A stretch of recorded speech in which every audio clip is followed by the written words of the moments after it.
So I'd love to welcome these 6 amazing stars. Please welcome, he's an up-and-comer, please be kind to him, Mr. Daniel Radcliffe.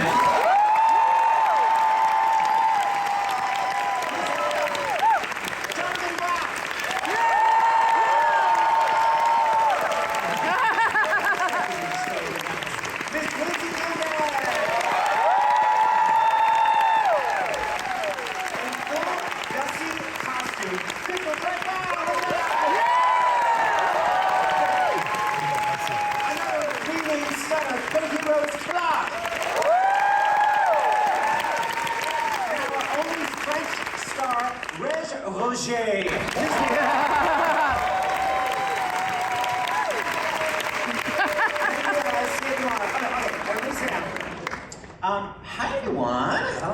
Hi Seth. We're gonna hi Lindsay. Okay, we're gonna talk about this amazing show. My first question is one of the most, I think, famous overtures. I think they're like top 10 overtures. A lot of people listen Merrily. When that overture is being played in that amazing apartment, which I want to rent, doesn't it look fabulous? And then the shades come down. Don't look at us ever again. It's like great. Isn't this like Great Gardens? The end. Anyway, what are you guys doing backstage during the overture? I really hope that there's a dance break, and I hope it's coming in Insta. Go, everybody. Yes. So you were commenting on my landing. On this side, right? My Evita balcony. Yeah, her dressing room, she literally just comes out and she's just standing on her Casa Rosada. Yeah. So I have a balcony, and if you're the leading lady in this theater, they call you the Lady of the Hudson. And they have this whole photo series that like all the ladies of the Hudson have done. So Jonathan always makes sure to call me the Lady of the Hudson. So I have a Lady of the Hudson entrance during the Good Thing Going. I come out of my door and I walk out on the balcony, and whoever's down there applauds for me, and I just different dance every night. And then I cascade down the stairs. Yeah, it's like a full thing. I do it every show. And then on the other side of the show, I'm normally there for Lady of the Hudson, so I clap and I run around to the other side. And we all do like a hands in on the final like trumpet stings of the thing. Yeah, exactly. Yeah. Is there anything else I'm missing? And when my daughter's here, sometimes she stays for the overture and we dance with her on the side, so we're all dancing with her. She's the Lucy of the Hudson. Yeah, my daughter. Does everybody know that Lindsay's daughter is named Lucille? Are you allowed to say why she's named Lucille? She's named Lucy after Lucille Ball. And yes, Lindsay, both my husband and I were watching it, and there's one, you give a full, don't you dare, you give a full Lucille Ball moment in the show. Yes. I wouldn't know. And we're obsessed with the overture. Okay, Reg, I need to talk to you. The original Merrily, Jason Alexander sang your track, as we call it. It was a solid 8 bars. And now in this version, I've like never seen someone featured more. How did you get the role expanded? Were you just constantly rehearsing going, I think I should, and just kept shoving yourself into scenes? No, that's the script. Oh, that's the script. Did you know the role was amazing when you auditioned for it, or were you like, I don't want to audition for something that only has 8 bars? Oh no, I thought 8 bars was right up my alley. It's your signature? Yeah, it's my wheelhouse. Every night. You can do a lot with 8 bars, I will tell you that. Yes. Every night also, at the end of the prologue, me and Reg come off and look at each other and go, why did they make us both sing that really high note?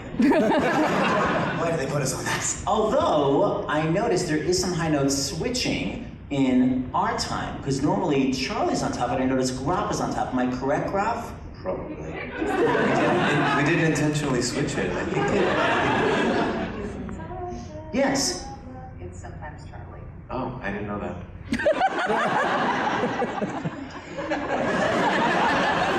I will say about Reg, though, that Reg makes a meal of this role in a way that is so specific to that.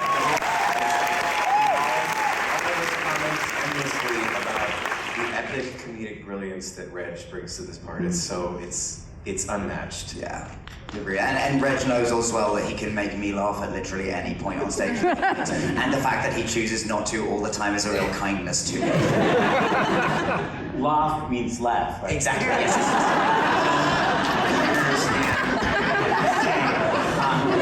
Stealing that later.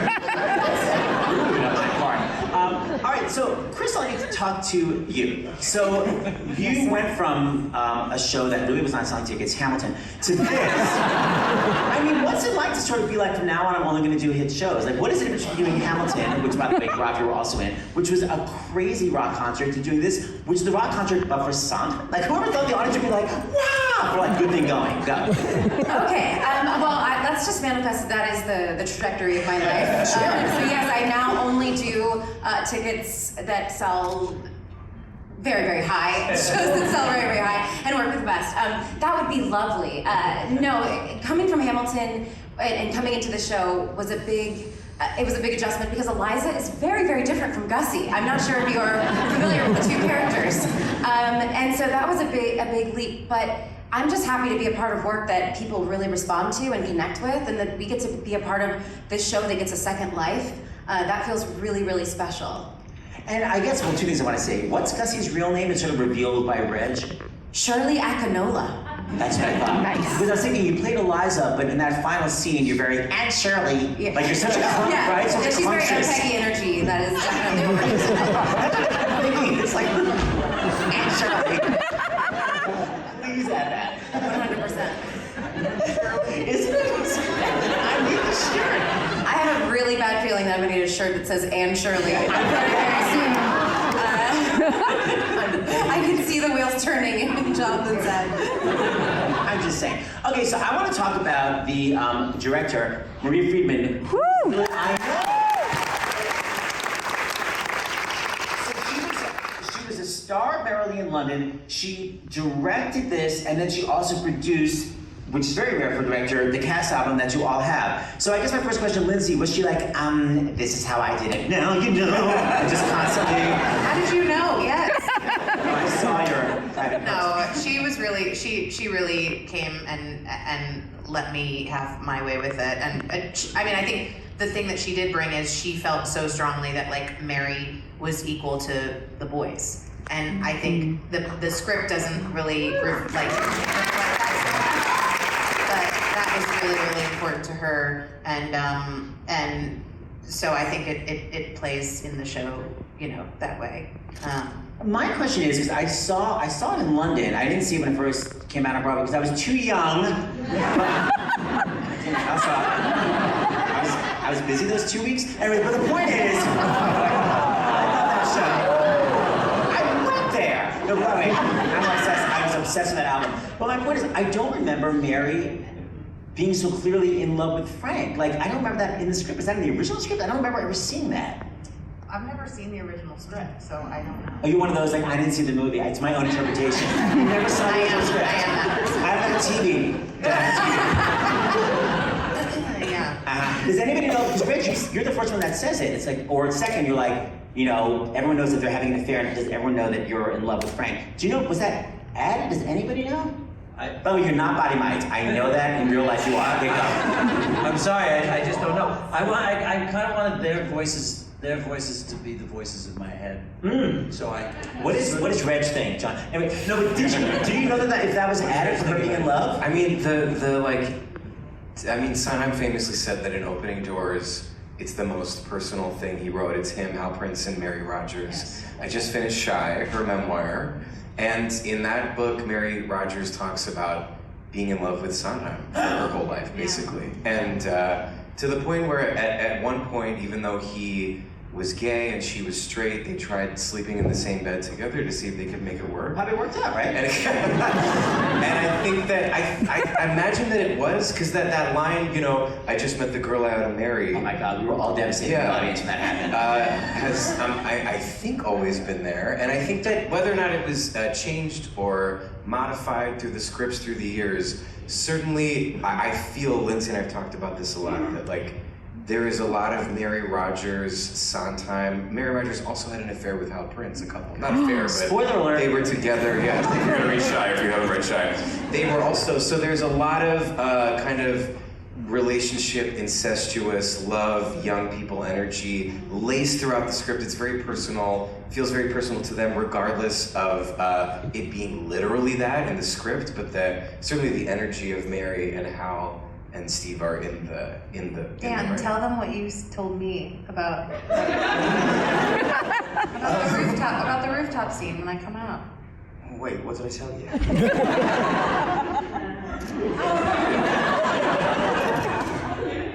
Oh no, that's for us to know. Damn it. It's like a little bit of Charlie backstory that's absolutely not. That's not. Lindsay, what did he say? Exactly. Well, okay, hold on one second. Because you're talking about this trio, I want to talk to Katie for a second, because Katie was Clarke. What is it like? I feel you have to like wait backstage for so long. Is it annoying?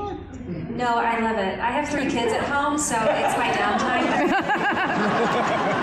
I mindlessly scroll. I kind of have a little moment. I sit on a heating pad, I do all the normal things that one wants to do. And actually, I was also Ellen in Miss Saigon, and that's a similar track where I wait 45 minutes before my first entrance in that show. This is her wheelhouse. Yeah, this is kind of what I'm harped on. This is my niche, actually. So Reg is 8 bars, Krystal is only hits, your 45-minute break.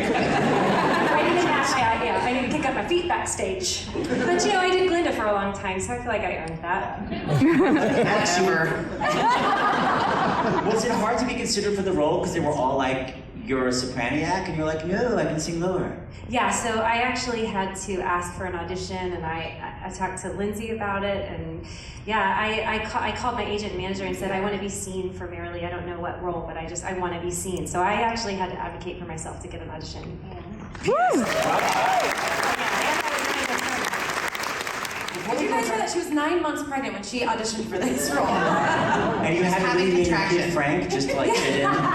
But wait, hold on, let me ask you something, because I'm thinking about advocating. Lindsay Mendez, can you tell everybody, because I am fascinated with auditioning and why people get it and they didn't have a second chance. Can you talk about your first name with Joe Mantello when they were like, we are not interested? Yeah, that happens to me literally all the time. I always get told no, and then like months later, they're like, "Oh, what's your name again? We'll see her." For Dogfight, I went in and auditioned for the whole team except Joe Mantello, who wasn't there.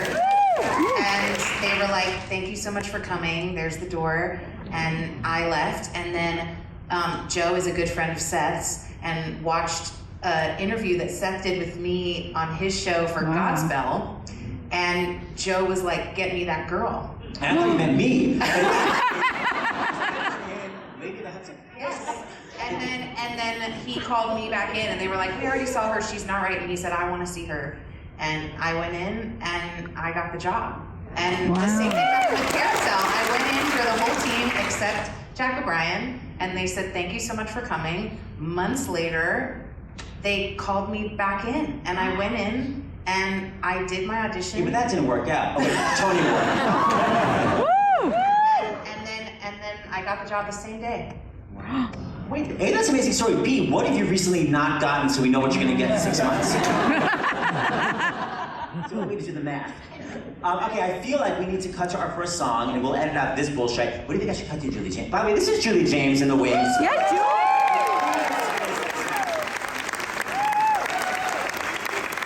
Should I just say we're gonna hit our first song and then we'll put it in post as we see in the business? Yeah, make it pretty about the past album. Okay, so here we go. 1, 2, 3. Okay, so like I said, you all have this amazing CD. It is autographed. This is basically like the ultimate Merrily recording. Because by the way, it's so many new songs that aren't on the original. I guess before we go into this first song, to me, I love theater because like you can crack and like who cares? I mean, maybe it's on YouTube. But when you're actually in the studio, like how much were you guys like freaking out during this recording? I see a lot of nodding. Rich, like only at 8 bars. Katie, you were panicking. I was panicking, yeah. I was very nervous. Is this your first recording? No, I did that smash hit, Allegiance. I saw it Broadway for 2 months.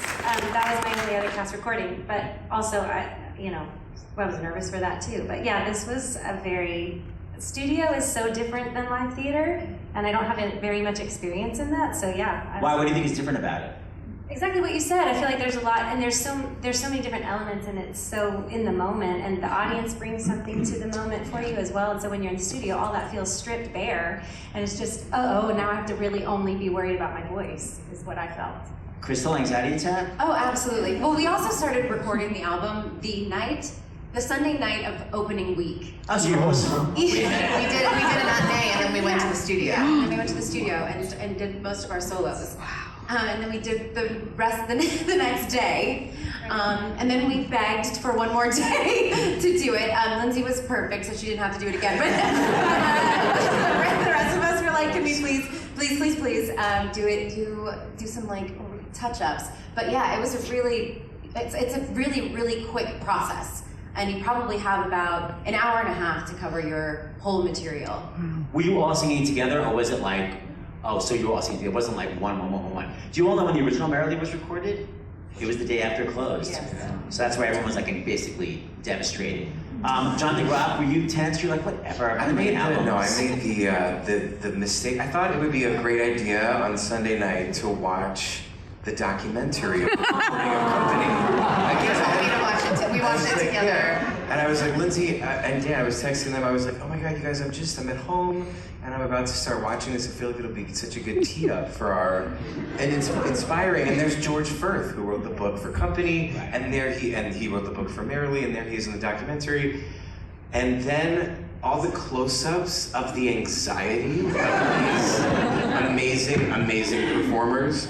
And then my voice, I'm losing my voice right now, just thinking about like Stretch being like, do it like we do it the key in the theater, it's gonna be, up the key. And then I was so tense. I didn't sleep, I'm such a good sleeper. It was like all of the anxiety from the Company documentary went into my body. And I was like, oh my God, we're recording the bigness, by the way, because it's a huge deal for all of us as huge Sondheim fans. To come back and record Merrily We Roll Along? Like, what? Like, we're gonna lay this down in the studio forever? And so the bit, which is just, you shouldn't be thinking about that the night before you record or when you go into the studio. So I came in tight. And freaked, but then we were in separate booths, and we could look at each other through the booths.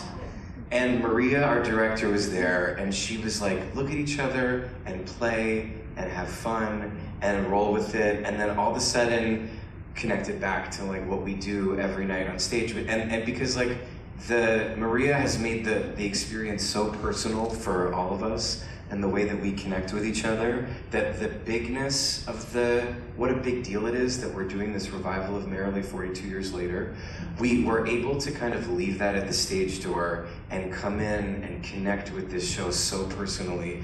And the key of it really is the relationships that we all have with each other. So once I got in the booth, and I was like, okay, and I looked over, and then there was Dan through the glass, and then there was Lindsay, and we could do our like dumb dances and like laugh and LOL. My shoulders went down, and it was a much more enjoyable experience.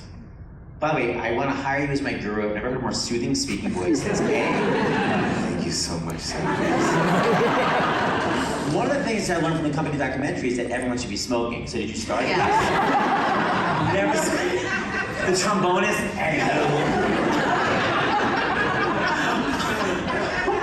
All right, well, let's hear how amazing that album came out. Still got it. Okay, so that's fantastic. Okay, I want to talk about some of the dancing in the show, which I know you're going to say there's not that much dancing. Okay, first of all, Krystal. Yeah. The crazy bump on that you do. Were you like special skills, driver's license, bump on? Like, how did you know that the kick was going to be that high? We were just trying to figure out what to do, and we were just messing around. We were like just kind of feeling it out, and we were looking at videos of different performers of that time, and so we were just kind of like, what is this? And I was like, you know, I can kick. And I was like, I was like, what if I did this? And they were like, okay, yeah, put it in the show. And then I realized now I've done it 10 times. Wow. Well, you're supposed to be on the other side because that's how you can get injured, is by not having any. Well, no, so backstage, I do the kick actually 3 times, and then I do a really crazy stretch. And Bill does the like drums for me on the fake piano. And yeah, that's what's happening in the beginning of Act 2. And I'm stretching like crazy. And also one of the things that to start the show, I do after we all do hands in is I go to like the side and I do my splits, and I do the splits in every direction, which I also did in Hamilton, and I don't know why it's a thing that I do, but I think that that's essential at this point. Is your understudy... Left and right, balance. But is your understudy Natalie like...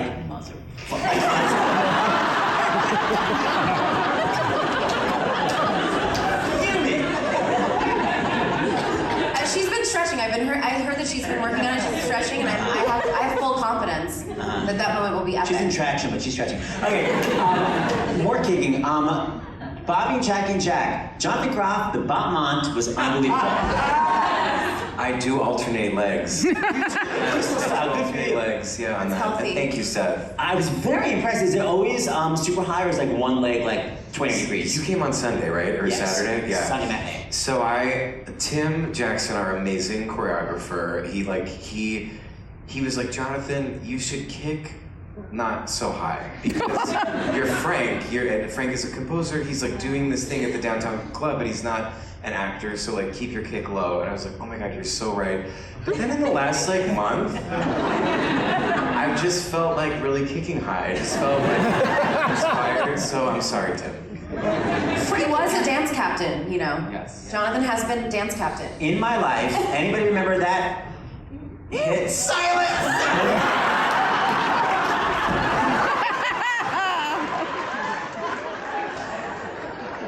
In my life, anybody? Nobody? That was the name of a show.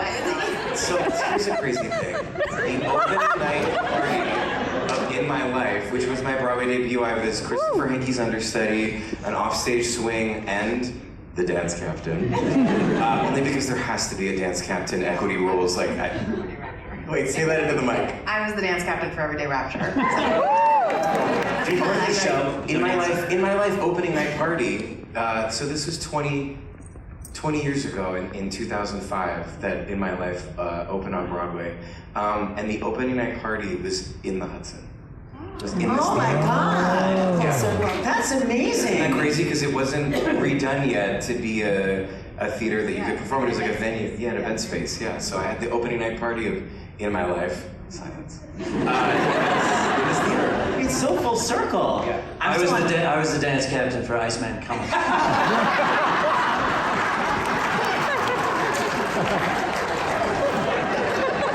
And they were like, stop kicking so high. The bartender would kick. What about Lindsay Mendez, your amazing sight tendu? Thank you so much. I noticed. Yeah. Lindsay's a genuinely great dancer. Yeah, Lindsay's got Thanks, Tan. Yeah, I keep us together. Yeah. Nice line. And Daniel Radcliffe, I've never seen such a high saute. When you jump in the air, it's literally 7 feet above your actual height. So, what is that? Is that because you weigh 110? Like, how do you get? It's easy to jump that high when you're little. Like, yeah, I go, you know. I can't believe it. Thank you so much. I'm irrationally proud of that jump. So. My husband and I were like, what It is also helps happening? that, like, I get you're down there, I'm up here, it makes it look even bigger. It's great. It's a lot going for me in that jump. Super impressive. Sometimes I mistime it and there's a very awkward silence afterwards when I pick the band to kick back in because I've done it wrong. It's incredible. And Kate, I wouldn't say you dance, but there's a lot of modern getting which I love. Yeah. Go. Yeah, it's my own interpretation. Yeah. Okay, I want to ask you guys, songs like, notorious for like crazy lyrics, but, Send in the Clowns is slow. But there's always one song, like The Miller's Son. So everyone I feel in this show has a panicky song. So my question is, Lindsay, were you ever like, okay, this and that, okay, that and this, okay, this and that and that and this, I don't Yeah, I panic about it like quite often. Do you rehearse it backstage Krystal style, both sides? No, I don't ever. Have you ever like had a Sondheim blank? Not yet, Seth. Thanks so What do you much. think tonight? Tonight is the night. Oh, I'll call you. I'll let you know. No, I definitely panic when it starts. I'm just like, do I know these words? Because if I don't, like, goodbye. I mean, what happens?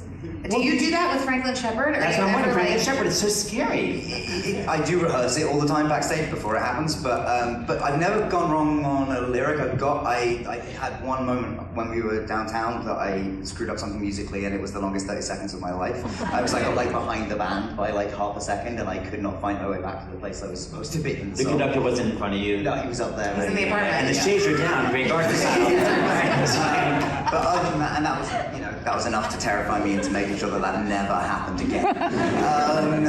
But it's also like, it's a huge joy of it, is to do that. Like, it's so exciting doing that song like, every night, and there is a sense of, can I do this every time? And the thrill of actually doing it every time is something that sort of takes you over halfway through it, or at some point in it. I don't think You have to never tell gone about wrong, opening doors. Oh, I had a mess up, yeah. Oh God, this was Wait, my worst Broadway moment on stage.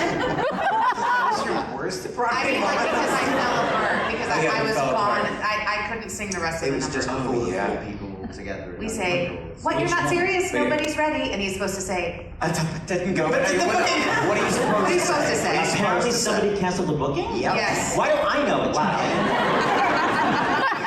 Say that many And we syllables. go, "What? You're not serious? Nobody's ready." And then the rest of us were just in silence for a second. And then Lindsay, thank God, realized where we were and said the next line. You can't be in silence, the music is going, so you skip the whole line after that. Oh, yeah. The songs aren't. Oh, you. You Yes, didn't. I did not speak. I said, "And what about costumes?" And then we all just were like, I know these numbers. doubt we couldn't get past it. And then I stopped. the song ended with it's We were like, supposed to be we have a popular costume. singing. It was just Jonathan. None of us. I think it was only Jonathan who could take time, but he was doing it in falsetto. In a mix. Sweet mix, sad mix, and the three of us gone. We haven't gone. it was not our best. It was bad. Sorry if you were there. It was a Sunday show, yeah. Jonathan, do you And know why everyone that backstage is just looking up at the monitors like, happened? We're listening. what is going on in there? All of those, so like Franklin Shepherd and are very much opening doors for me as well. Like they both have that quality of if you stop to think like, oh, they did that line differently, or oh, I said that. It's like if you stop for a moment to think about what even comes next, it's too late. And you're like, there is, and I definitely reached the point in the run where if you ask me out of context what any line is, I could not tell you, but if we just do it, it comes out. Jonathan, do you know why you messed up? You'd be like, do I want pasta tonight? It's like there was like an energetic. I was there, and I was looking at Lindsay, and then suddenly it was my line. It was so fast, but Also, his face though was like, what? Like, because we were all looking at like he was like, like it was like. I was kind of like, who forgot their line? It's so weird. Everybody's normally so in it. I don't want to say that happened before, but Spring Awakening, a certain letter? Is that one? Walking up, and you always read the letter, and they were like, oh, let's just give you a blank letter tonight? I can't believe you remember that Oh, story. I retain that kind of crap. Go ahead. Melchior would receive these letters from Wendla, and I would read them on my chair on the wall, and I never memorized them because they were written there, and it would be like, Dear Melchior, blah blah blah blah blah blah blah. and the letter got passed, whatever, and then I got it, and it was like fling, and it was the wrong letter, and I was like, Dear Melchior.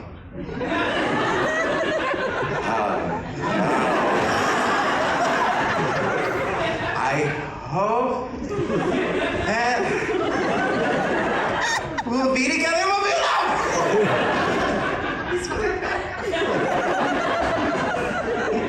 I should have memorized that letter.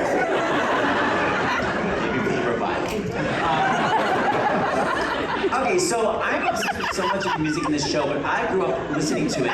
Was Merrily new to you all? Were you like, not a day goes by in the piano, or like, did you know it? Like, who is it newest to? Reg Rogers. I saw the same production. Sorry, I saw I saw that production in London, and I loved it. But I didn't have any it wasn't one of the ones on my parents that played in the car growing up. I certainly didn't know the history of the show in any way. So how did you get the gig? Well, I open call, I assume. Maria Friedman contacted me about it and about whether I would want to do it because I'd seen her at the show when I went and saw it, and I guess had like, you know, I certainly wouldn't have been walking backstage being like, I want to play Charlie one day. But I, you know, she was obviously could pick up on the fact that I liked it, and so they asked me about it. But weirdly enough, when I was first doing singing lessons, like a long time ago before How to Succeed, one of the first songs I ever sung with my singing teacher was Good Thing Going, because he asked me, he was just like, this is a great song, you should sing it. Which is really bizarre and amazing to be singing. Wait, so Hudson Theater, opening night party, Good Thing Going, voice lesson. Anyone else have a weird second connection? Kate, it was Clarke in Houston. Well, your character lives in Houston, you're from Houston. Yeah, I'm from Houston. Do you know what is weird though, that this just occurred to me, was that Lindsay and I saw the documentary together in the movie theater. It was the one and We've only literally movie. never gone to the movies together. The one movie we've ever seen together was the best worst thing that could have ever happened. Yeah. On like a random afternoon. Yeah. And you weren't like, one day we will. No. And Krystal, when you were doing Hamilton, Well, when I read the material for the audition, I was like, because it said, I've been in 5 Broadway shows. And I was like, I've been in 5 Broadway shows. There were just so many things that were like, I actually, how this came about for me was that I saw an article that Dan had connected himself to this show, and I was like, I screenshot it and I sent it to my agents, and I was like, I want to be in stuff like this. I don't know what Merrily We Roll Along is, but I want to be working with people like this, and I want to be working on stuff like this. I want to do Sondheim, I want to do this. And I sent it to them, and then a few months later, I got an audition for it, and I didn't even know the story, and I didn't know if there was a role for me or anything. But then I got the audition for Gussie, and I was filming a movie, so I sent in a tape, and then they had me call back and send in another tape, and then they're like, well, the director is from England, she's very old school, and she like can't hire you without being in person. So, you know, we think that you're the choice, but unfortunately we have to go another way. And then, a few months later, kind of similar to the story we said before, I got a call back, and basically I had an hour audition with Jonathan in the room, and it never has felt more right. Like, I've never had an audition like that. We're laughing, we're crying. I have known Jonathan, and, you know, we've been in the world of each other for a long time, but I've never had like any moments of you know, true like connection with you. And that hour was just like the most amazing hour of my life. And I walked out, and Carnahan was like, well, if you didn't book this, I don't know. And I was like, okay. He's like, we'll call you tomorrow or today or sometime soon. And I was like, great. And I was just ecstatic. But yeah, I hadn't really known the show, but I just kind of like knew that something about it was special. you literally petitioned your agent, I want to do a show like this. I did. So passive aggressive. I'll let you know when Stravinsky has a hit. It's so obnoxious. I'm obsessed with it as a classical music major. Okay, so what's your favorite musical moment? I actually just found my... I'm begging you to use my... I cleared out a storage container, a Manhattan mini storage, and it had my albums from when I was a kid. And I played them on my turntable from when I was a kid in Pennsylvania yesterday.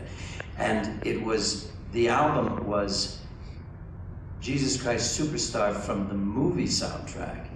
But apparently I don't recall this, but apparently I had ruined the album cover. So I then took my Jungle Book double album and got rid of that album and then covered it with paper and drew Jesus Christ Superstar. And drew the whole thing, like everything I knew about the movie. And then sang along. I usually sang with the 8-track of the original with my mother in my father's bathrobe. And played all the parts. So you always wanted to do musicals. No. I'm speaking for you. You've always wanted to do it. So you were singing along as a kid, but you're like, not that I ever want to do this. I'm just singing along, man. Yeah, it was my introduction to Christianity. So I was learning. It was more of a learning. So Pilate did that. Noted. Clarke, let's focus on Merrily for just a moment. You get to sing, I think it's the most popular song from the show, which is Not a Day Goes By. I knew that song before I knew the show because I had the Carly Simon album. Did you know the song beforehand and be like, oh my God, I get to sing it? Yeah, I knew the song before I knew the show, for sure. Yeah, and it's felt like one of those songs that could have a lot of pressure on it. So I remember my audition really just trying to release myself from that. And but you can't. I mean, it is just that song, and it was that song for me. And I wasn't really sure if everybody felt that way about this particular song, but the more I've talked to people, the more I realize that is the song from the show. So yeah, 100%. It's the On My Own of Merrily. You know what I mean? It's like that devastating. Oh, that's good, yeah. And then what's your favorite moment, Miss Gussie? Oh, I love The Blob, even though I have messed up those lyrics many a time. I love The Blob. I love when we're all together, and I love just hearing them all blob and snarl and shake and wiggle next to me is really fun. Like, the ensemble is just going in, and it's a really fun moment. So I love that. It's really like playful and it's like the moment that the show is like pretty campy. It's also cool because if people know the original album, there's no blob, so it's so great to have this album because you get this. When anyone even know, was that added to the show or was it in the original and taken out? Like, where's the blob from? Anybody? It's very Rich Man's Fruit. I feel like they just kept, retooling and building over the course of like 30, 40 years. And Marie Freeman was like, pick, choose, choose. Yeah. Like, got the quintessential version. Lindsay Mendez, what's your favorite moment to sing in the show or listen to in the show? Oh God, I don't know. What's your amazing E? Hold on, I really wrote down your great placement. Oh, that's obscene. I was so impressed that you're not, instead of that's obscene, like your E, that was so pure, brava. Thank you. It's giving mix. Oh God, I don't know if I have tonight. I love our numbers together. I love doing Old Friends. I love doing Our Time. Our Time's probably my favorite. I really love doing that song. Speaking of old friends, though, you guys are also close. Can't you not close in July so you can just stay friends forever? Do you think we're not going to be friends after this? I haven't spoken to anybody. I mean, have you spoken to your In My Life cast in years, Jonathan? No. We had a How to Succeed reunion just the other day. It can happen. Nice to know. All right, Rocky, what's your favorite moment to sing or listen to in the show? Oh my God. And you listen to the album, one of those like, I can't listen. I haven't listened to the whole thing. I really haven't. It's really good. Okay, great. Wait, quick sidebar trivia about the Stravinsky line that you love. This was like maybe 4 days ago. I was watching on YouTube. This is my toxic trait, watching videos on YouTube. I named it. I called it. Krystal was like, I think that's your toxic trait. I was like, it is. And I'm just pounding hummus and watching YouTube. Wait, hummus by itself or carbs in the hummus? Hummus with like a blue chip. Blue chip? Single. It's so high. That's why the carbs so high. There's no fat. Okay, continue. So I'm pounding hummus, and I'm watching YouTube, and I'm watching an interview with Sondheim about Jerome. It was like they were interviewing him about Jerome Robbins, and they were asking about the journey of the show West Side Story, and he said they were trying to find a producer for the show. And George Abbott was one of the people that they went to, who was a famous producer, also sometimes a director. And he told them when they played him the music that he didn't understand this Stravinsky music that they were writing for this musical. It's such an F-U. Yes, and I was like, oh my God, that's like layered in there. It's like so personal for them. Anyway, since you called out that joke. That.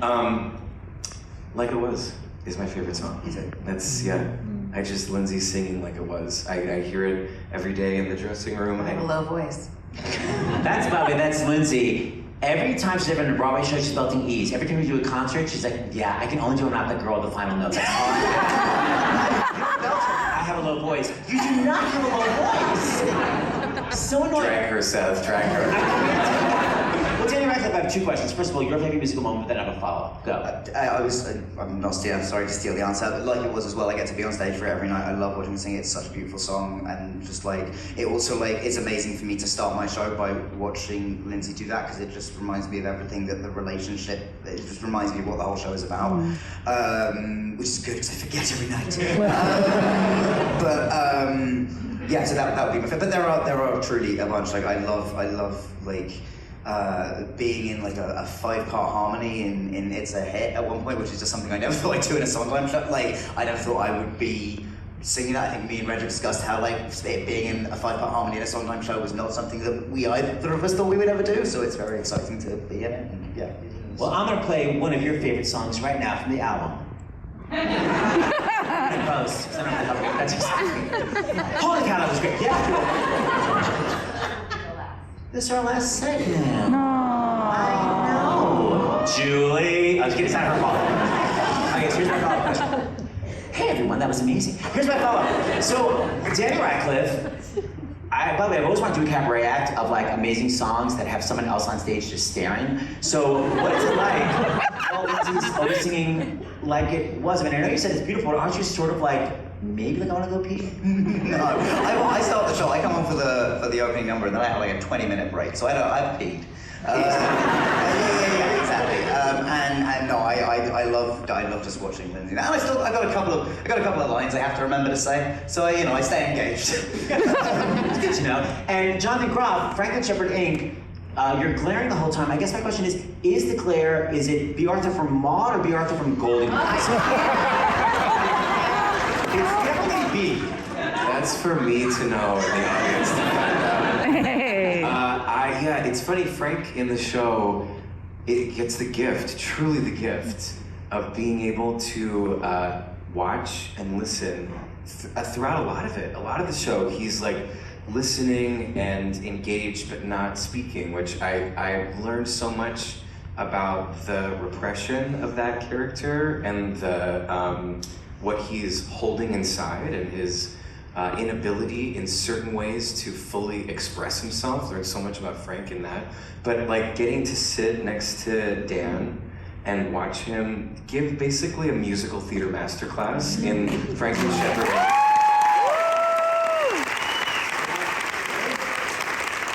Getting to watch Katie Rose sing "Not a Day Goes By" that makes me every single day, and every person in our show, every cast member in our show, from like the beginning to the end of the show. I had a friend that came, Krystal and I's friend Patrick, who's the associate director of Hamilton. So he's put like so many people into Hamilton over the last 8.5, 9 years. And he was like, I cannot believe that this show has had an off-Broadway run. You're now in the 6th month of your run, and every face of every person on that stage is so engaged and so committed and so fresh and so invested, and it's a testament to the company as a whole and what they've built, and also to this just unbelievable material. Like, it is such a gift to get to perform these songs, and whether you're sitting there or even just listening to Lindsay in the dressing room, sing like it was, or watching people on stage, it's just like the gift of a lifetime for all of us to be just swimming in the brilliance of this material. It's amazing. But does it enrage you like it does me that these amazing songs were 1981, and back then it was like, we're leaving after Act 1, we hate this show. Don't you go like, to everybody in the 80s? I was not around back then, I was not born yet. But doesn't it piss you off that the music is so good and now people are like, turns out, it's amazing. Yeah, I find it really weird the way people talk about the book for this show as well. I find the book, like, there's some such brilliant thing, and like the way people talk about, like, oh, it went backwards and that didn't work. It's like, it works brilliantly going backwards. Like, that's you get these, you get some moments that are tricky because you get a character introduced and you have to immediately invest in them. But like, if you cast brilliant people, then that works. That's great. And then you get all these amazing reveals as it goes backwards, and they're and you can feel the audience like connecting with those moments in a way that you just wouldn't if it was. Yeah, I'm similarly mystified by the fact that it has. I'm enraged. You're more British. It's a British style. Mystified. I like the Jewish anger. Okay. Lindsay Mendez, I feel like you're some musical theater. Did you grow up listening to this album? No, I didn't. This wasn't one of the ones like that was in my Sondheim rep. So I didn't know this show very well at all. I knew some of the songs because just being here, but I really didn't know, and I didn't know Mary. I didn't know this character. It was brand new for me to meet Maria and to do this with these guys. What's the hardest thing to sing in the show? Because a lot of times things that we think are hard are not, but the person on stage is like, this is hard. Like, what's the hardest thing for you to sing? Probably Now You Know, just because of the aerobics of it, because it's so fast and there's no breath ever. That's probably the hardest for me. But it's not even hard. I mean, that's the thing about this music, is it's natural. It feels like breathing. There's no, I'm never like, how do I sound? Like, I don't care. The lyric is so good. Thank you. Yeah.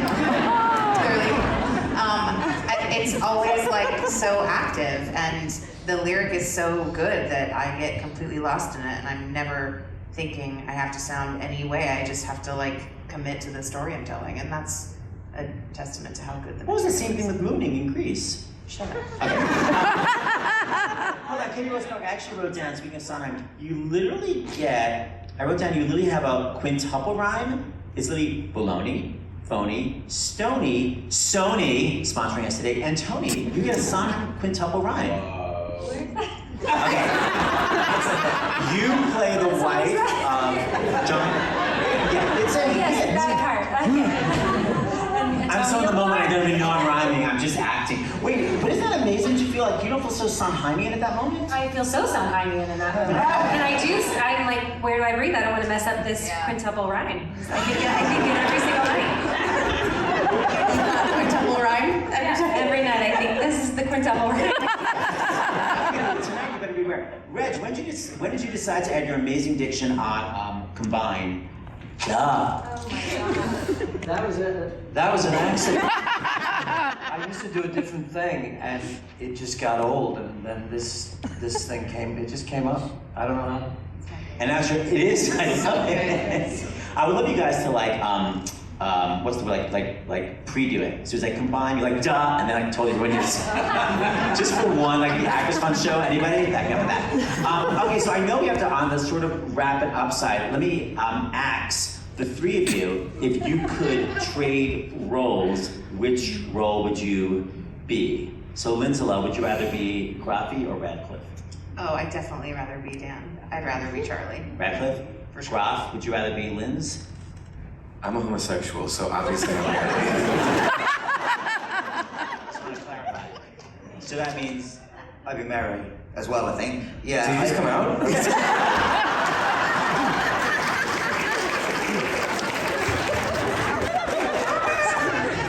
yes. No, just I would like to your songs I would like to sing. I'd be so bad at your songs. No one wants to see me sing growing up. I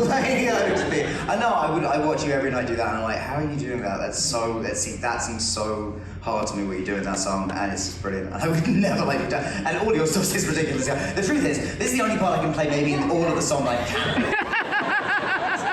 So this is it. Really, I'm really Also Madame Markfeld, because she leaps out of that wheelchair. Okay, so my idea was, because I've always wanted to do this whenever I do a show, I always want to sort of have a hat and then pick out roles. So I would love to do a little bit of opening doors acapella. And Jonathan, I would love for you to do Linz. Linz, you can do Charlie, and sorry Daniel, he had first dibs. You have to do Jonathan, and we can go right from finish the one act, and let's see who remembers what. Okay, right when I finish the one act, so that's you, Lindsay. Lindsay's Charlie. 5, 6, 1, Not in 2, tempo. go. I finished the one act. I've got an audition. Quick, I started the story. Yeah, let me try. No, I just need 5, this one. 6, 5, 6, 7, 8. I finished the one act. I got an audition. I started the story. Rehearsal piano. So where are we eating? The reboot of Playboy! Yes! The publisher called me. I'm doing a rewrite. My parents are coming. Yes, we're right. My parents are coming. I saw. We're gonna go on. My parents are coming. Mary? Can I sing like it was? My parents are coming. 5, 6, Jonathan. My parents are coming. I saw my fair lady.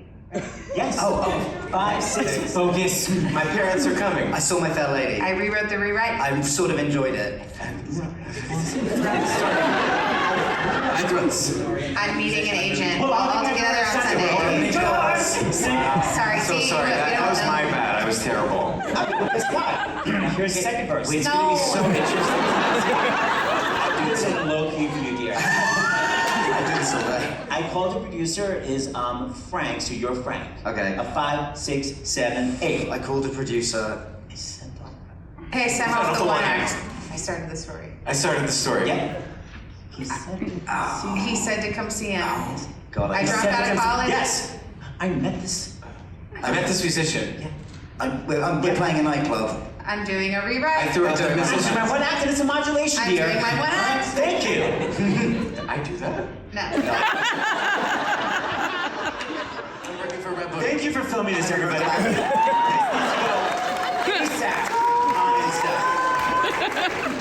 I think the three of you could have done a much better job. Am I correct? We can't listen to each other or we're effed. I'm telling you, like I can't know what they're doing. I can thought only acting know my is beat. listening. Not in that moment, but not listening. Clarify.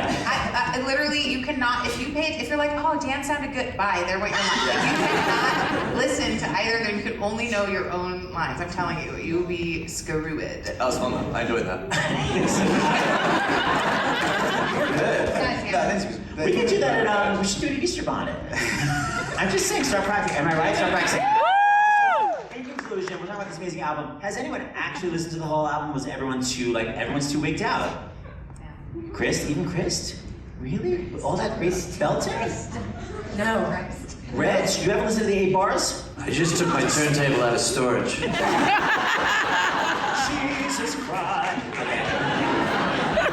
All right, so in conclusion, we're gonna close with opening doors, which I'm so obsessed with. You guys, this was so fun. Lindsay, I'm sorry you can't do tonight's show. I know your voice is out. Thank you so much for this performance. Audience, so first of all, thank you, Sony, for the album, for having so much fun. Thank you, SirisXM. Thank you, Hope and Company. Thank you, Julie James, for all the emails. And thank you guys for coming in on your afternoon off. I so appreciate it.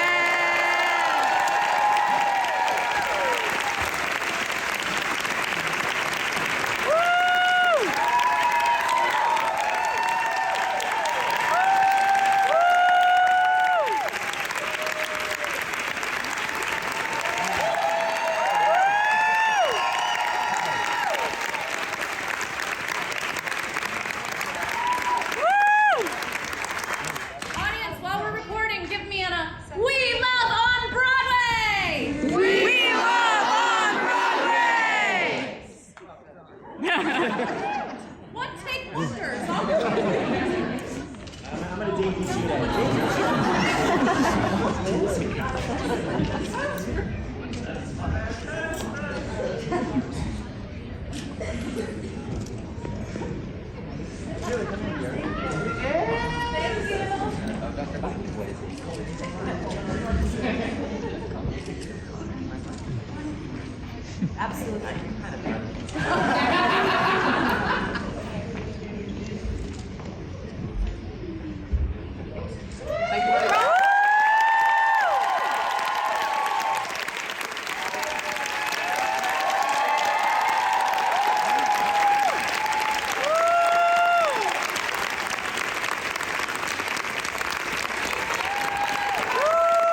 Thanks for watching my Merrily We Roll Along town hall coverage on bwaySHO. Please hit that subscribe button, like, and comment along. We'll see you at the show.